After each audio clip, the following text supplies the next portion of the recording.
Hi, my name is Tommy, and my name is Tommy, and we're going to read all of this today. I'll read. Ooh! I said, clunking my belly. What's wrong? Leo asked. I'm sick, I told him. You were fine 2 minutes ago.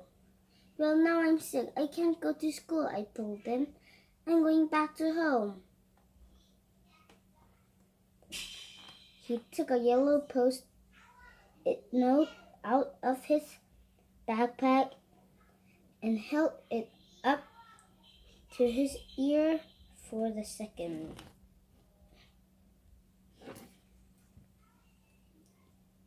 Harold says that if you're faking, Mom will know it, Leo said. Harold is one of Leo's post-it children.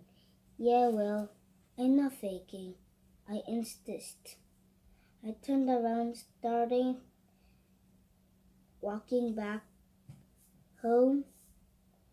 Just up ahead, I could see a little gray house. Mom will be very surprised to see me.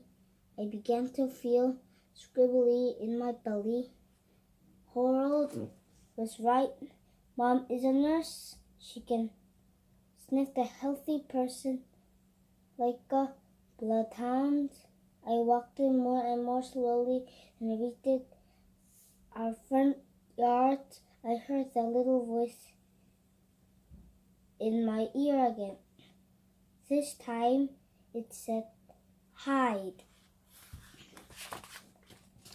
Chapter 7. Good riddance to second grade. Luckily, I found a good hiding spot right away. It was a tree. Another lucky thing is that I am not afraid of heights. I climbed up that tree, no problem. It wasn't too foggy, so I had a good view up there. Our land is called Peekaboo because Frog likes to sit smack plop on top of us. If you look at us from a mainland, it seems as if our land is playing peekaboo, peeping out of behind the frog, then hiding behind it again. Today, though, I could see all the way from harbor. I could see a Maddie Rose. I could see Mr. Griddle standing on the wharf waiting for all the kids. I wondered what was in Mrs. Griddle's basket. I hoped it wasn't cinnamon buns because those are my favorite. I watched all the kids board the Maddie Rose. I watched it until boat motored it out of the harbor. Then I blew a big, steady raspberry. Good riddance to second grade, I said out loud. Suddenly, the door to our house opened. Mom came out. She looked it all around. Then she started walking toward the road very quickly. She was going to pass right by the tree. I sat still. I closed my eyes. I stayed for a long time. When eyes opened, Mom was gone. Phew. Close call. Then out of the corner of my ear, I thought I heard something. It wasn't a little voice, it was high speaking sound. I frowned and listened more closely. It was such tiny sound that I heard to hear with the earmuffs on my ear. I lifted Jibs up just a little bit. I could hear a sound better. It went wee, wee, wee, wee. It almost sounded as a tree was crying.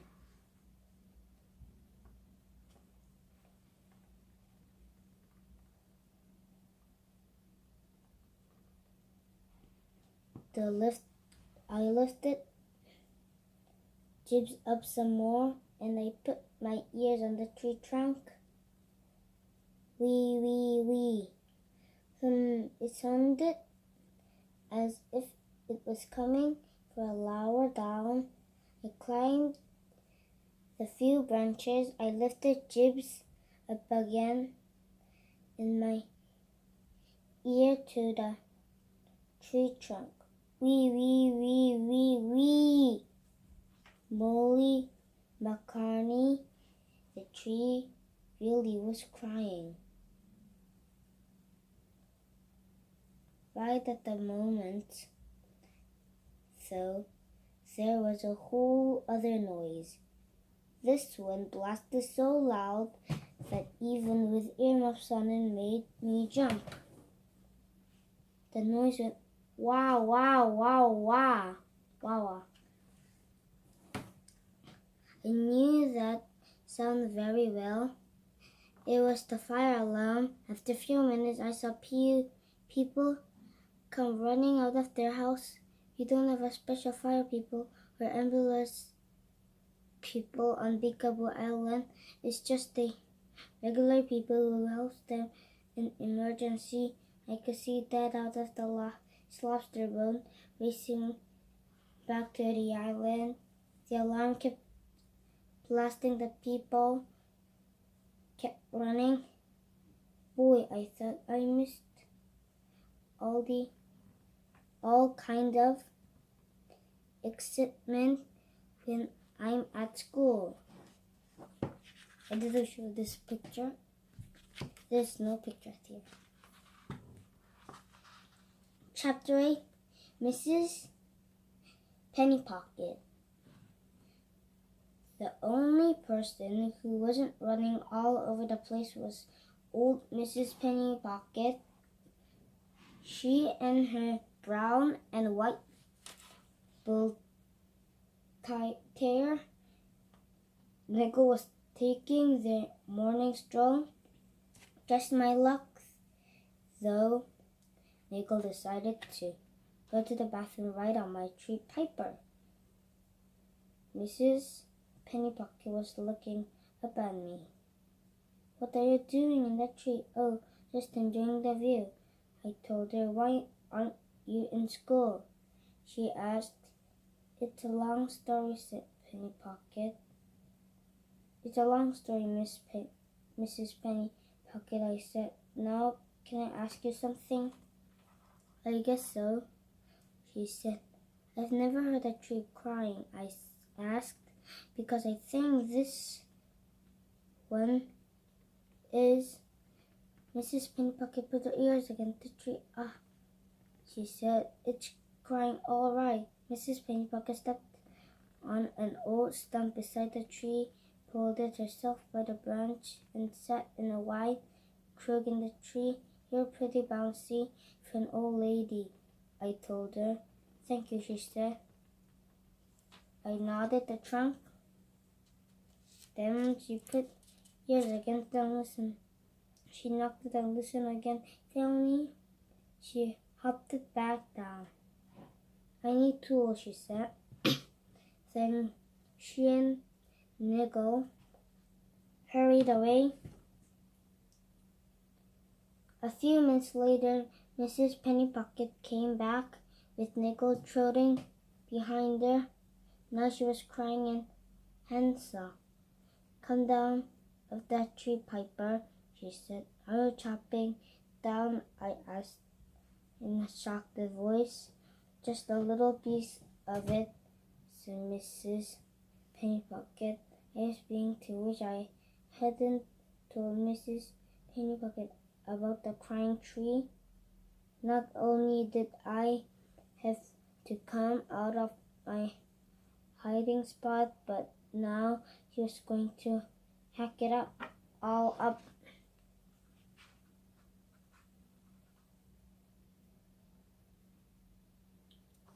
I climbed it down and sat in the grass beside Miguel. He rested his big, funny-looking head on my lap and signed it. We both watched it as Mrs. Pennypocket began to solder the branch. She soldered for a long time. Every so often she stopped it. Her fan herself. "Aren't you hot in those earmuffs, Piper?" she asked me. "Kind of," I said. Actually, my ears were feeling gross and sweaty. "Then why do you take off them?" Mrs. Pennypocket asked as she started sawing again. "I can't," I told you. "Why? Are they glued on your head?" "No, my brother Eric gave them to me." Mrs. Pennypocket didn't say anything for a minute. She just kept sighing. Then she asked, "Eric went off to a high school on the mainland this year, didn't he?" I nodded. "Since the Mink Island school only goes up to 80th grade, you have to leave home when you turn 14. You have to go to school on the mainland and sleep in the dorm to stay with another family. Missing him, are you?" said Mrs. Pennypocket. I nodded again. "Everything was stinky without him," I said. She said. Suddenly the branch Mrs. Pennypocket sawing made a crack sound. The very next second it thumped it to the ground. "There we go," cried Mrs. Pennypocket. "Now climb back, Piper, and have a look." Climb up the tree. When I got to the place where the branch was cut off, I saw something surprising. There was a hole in the tree. "Mrs. Pennypocket," I said. "Oh," she said. "Go on and peek in." I peeked in the hole, and guess what? Something was peeked back up at me. Chapter 9.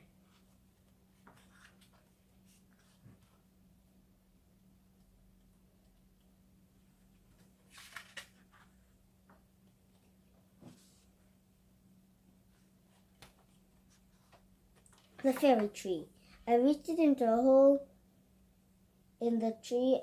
My hands closed around something soft and fuzzy. It was said wee, wee, wee, but nice and quiet this time. I pulled it up very carefully. It was a tiny gray kitten. It had a pipsqueak off a nose and a big green eyes. "Oh, look at you," I said, tickling the kitten's chin. "You're as cute as a cupcake." The kitten yawned, sticking out of the pink tongue. I think it was tired from all that crying. Then I thought of something. "Hey, Mrs. Pennypocket," I called down to her. "How do you think this little guy got in the side of the tree first place?" "Well, sometimes a mother cat will hide her kittens in a funny place," said Mrs. Pennypocket. "Maybe the kitten just got stuck in there." Then guess what happened next? You'll never guess. I heard another wee, wee, wee from in the side of the tree. Mrs. Penny Pocket, I called it out exactly. I think there's another one in there.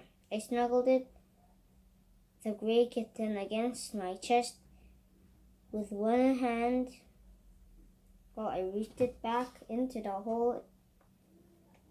My other hand, my fingers touched something soft and fuzzy again. Very gently, I scooped it up. Out came a black kitten with the tiny feet and skinny wiped it down its nose. It lifted up the bottom of my shirt and made a kangaroo pouch for the kittens to sit in. Then, just to be sure, I felt around inside the drill and see if there were any more kittens, which they weren't. I stared down a kitten in my shirt. They were looking back up at me. I couldn't stop smiling. Those cuties. You two were like little treasures hidden right inside the tree. I said to them, a treasure in a tree? Mrs. Penny Pocket. Mrs. Penny Pocket said, Oh, Piper, oh my goodness, I just thought of something.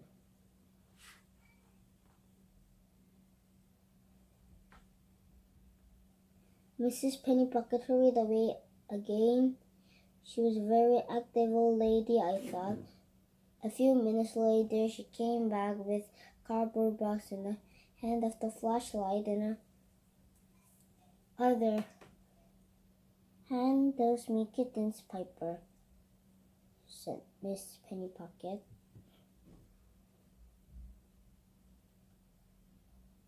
Very carefully, I handed her gray kitten and black and white one. Mrs. Penny Pocket put them in the box. The kitten snuggled it right up in there. Then Mrs. Penny Pocket flipped the flashlight on my and handed it to me. Now, Piper, she said, shine the flashlight down to that hole in the tree. Tell me if you see anything. I leaned over to shine that light into the hole. All I see is a tree, I said, but suddenly I did see something. I squinted at it.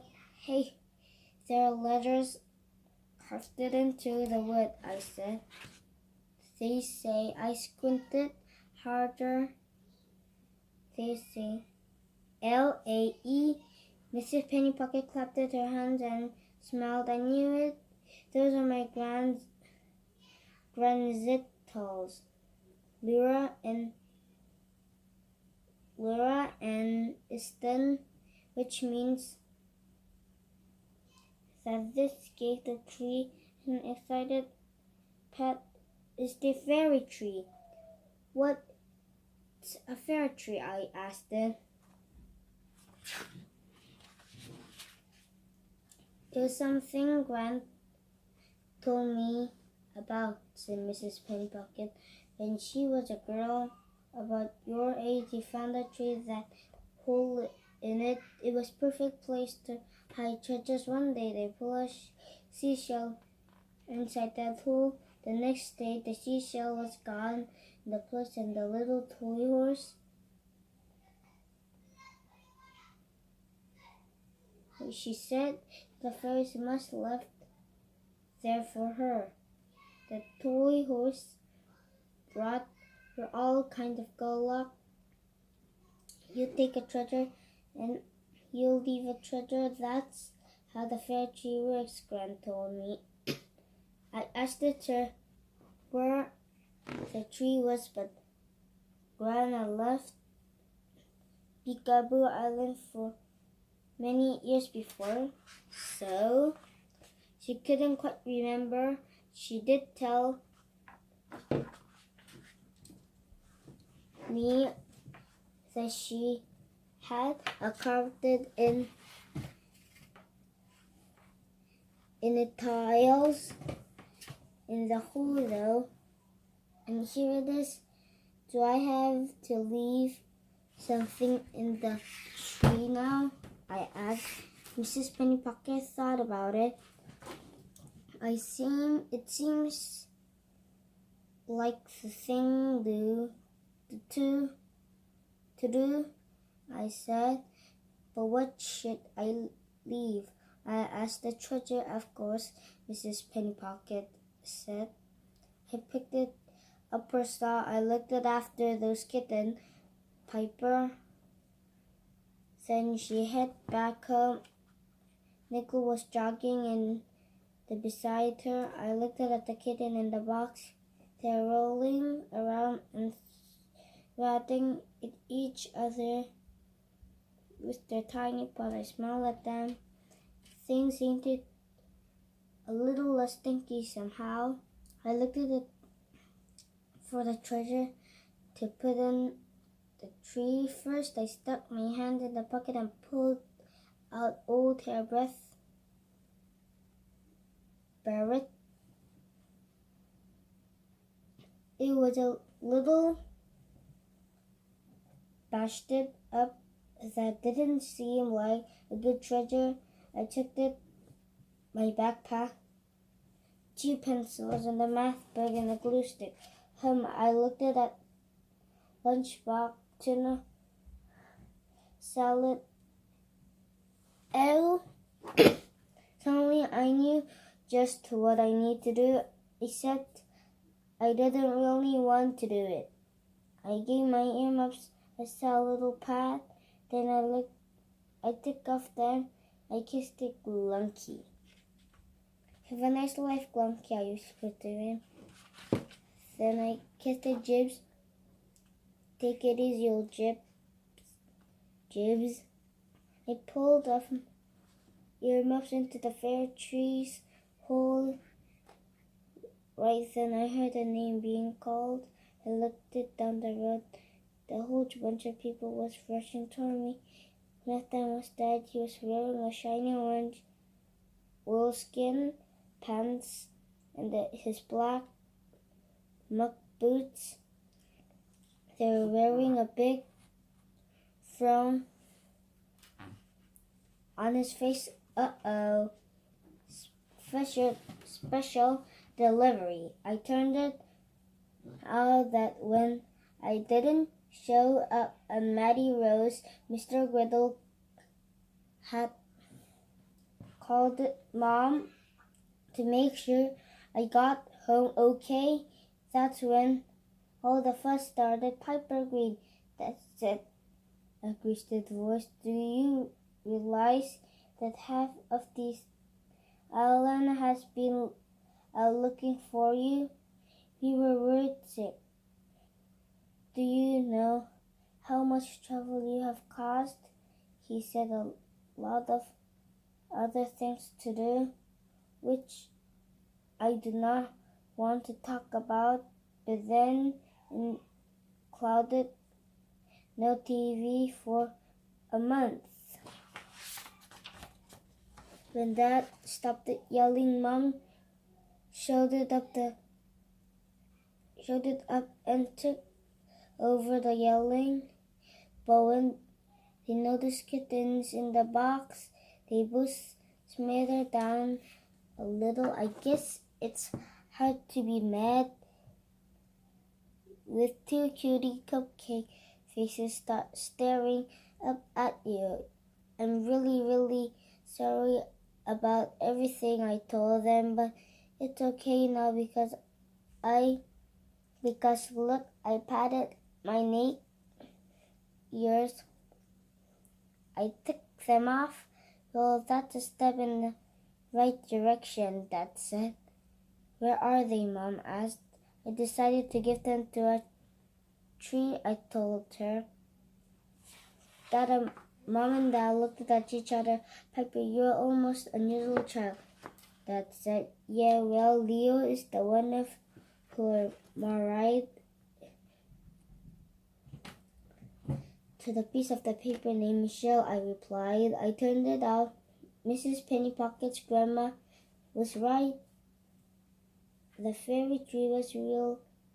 The fairy tree really worked. The kittens brought me good luck because the later afternoon it was knocked over the door. Special delivery, someone outside shouted. When I opened the door, my Aunt Terry was standing there. She was tall and skinny and had long, shiny dark hair. She lives on the mainland in a town called Camden.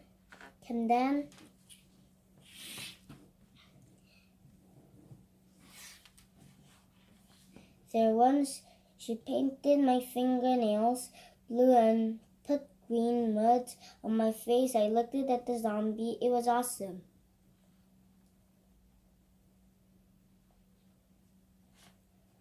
Aunt Terry handed me a bag of a store in Camden. Inside the bag was some kind of kitten formula of 2 tiny baby bottles. Your mom called it and told me about the kittens, said Aunt Terry.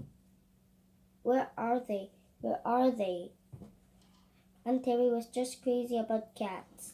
I showed her a box on the floor. Mom had put a blanket inside the box. She had also put a heating pad underneath the box to keep the kittens toasty warm. Oh, Aunt Terry cried when he saw them. They are wicked sweet. I found them in a tree, I said proudly. Mrs. Pennypocket believed in keeping an eye on the tree, said Mom. She wants to see if the mother cat comes back for them. So far, the mama cat. No mama cat. That's because the fairy tree, I thought. But I didn't say it loud. It liked it keeping the fairy tree a secret. Oh, by the way, Piper, Aunt Terry said I left it a little something for you outside. It is green mud from a spa. I asked it hopefully. Just go see, she said, and sat down beside the box to play with the kittens.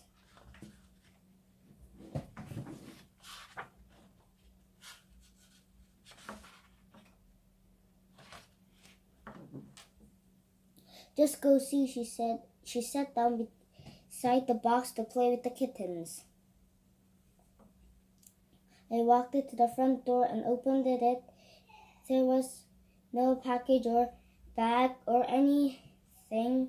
I stepped outside from behind the door. Dogwood bush. Someone jumped out and grabbed me. Got you, he yelled. Eric. I started hopping up and down. My face couldn't stop smiling. He picked it up and flipped me around. I held me upside down. Then, by my ankles, what are you doing here? I said in my upside down voice. Aunt Terry is called it to say that she was taking her Peekaboo Island boat to Peekaboo Island and asked it if I wanted to come along. So, do you miss me? No, I told him. Yeah, I don't miss you either, he said, grinning. He lowered me so that I was touching the ground. Then he let me go. I jumped it up. Come and see the kittens, I said. I grabbed him by the hand and pulled him inside. Mom and Dad gave Eric hugs, and Mom said, he looks too skinny. He always looked that skinny, Leo said. Thanks a lot, Eric said, ruffling Leo's hair. How's Michelle doing? I'm mad at her. Leo held up her pinky, which had a band-aid on it. She gave me a paper cut. Aunt Terry was sitting on the floor. The kittens were climbing all over her. Mom and Dad say we could keep them. I told Eric, now you have to find good names for them, Aunt Terry said. How about Indiana Jones and Chewbacca? Suggested Leo. Too long, Aunt Terry said. How's the Magnificat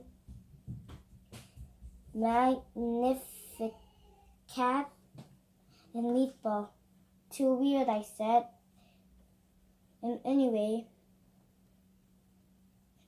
I already knew what I was going to call them. The next day in school, everyone in definition of themselves were hanging on the wall except for mine. I lifted a spot right by Jacob's for your definition, Piper, said Miss Arabella. And it's nice to see your ears, she added, smiling. Nice to see yours too, I told her. I made a little noise and threw it before she switched it back to her desk. I knew exactly how I was going to finish. I thought going to finish my definition. I had thought about it all yesterday. I picked it on my pencil and wrote my niece's handwriting. I wrote Piper wins for everything. My brother Eric, cinnamon buns, and brand new kittens named Glunky and Jibs. The end.